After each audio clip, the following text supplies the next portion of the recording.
කැවුම් ගොඩක් හදන්න වෙයි.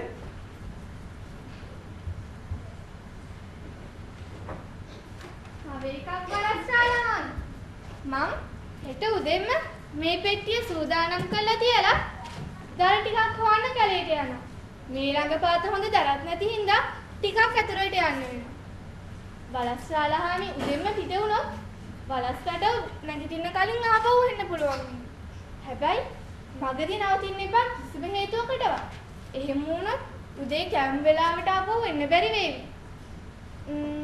හැබැයි වලස්සාලහාමි මං කැලේ ඇතුළට ගියාට උස්ස ගහකට නැග්ගොත් මට වලස්සාලහාමිව පේනවා. ආයි කැවුම් එහෙම කන්න හැදුවොත් මට පෙනේවි. නෑ මං කැවුම් පෙට්ටිය ගෙදරටම ගිහිල්ලා දෙන්න. උඹ උදේ පාන්දර කැම හොයන් එන එක හොඳයි. මට දැන් කම්මැලිව අලකොල හොයන්න යන්න. වලස්සාලහාමි ඔය ගම බබාලා ඇලි ළඟ ඇති. එන්න කියාගෙනම යන්න. හවසට පිටි ටිකක් කොටනවා. කැවුම් හදන්න.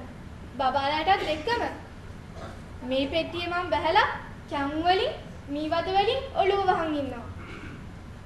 එතකොට වලස්සාලහාමි හිතයි මං හෙට උදේම අලකොල හොයන්න ගිහින් කියලා.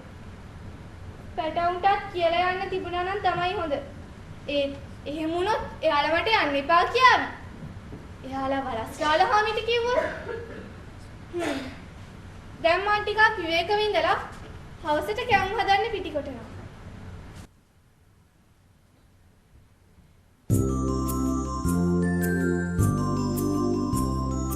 ඔහුම තමයි කතාවේ මාෂා උපායේ දෙව්වේ රෑ තිස්සේ නිදි මරලා කැවුම් අතිර සත් හදලා වලස් පැටව් පස් දෙනාට පංගුවකුත් වෙන් කරලා උදේ කෑම කැඳත් සදා පැටවුන්ටත් සමව බෙදා තිරිඟු කොටා රොටිත් හදා මහවලසට කෑම බෙදා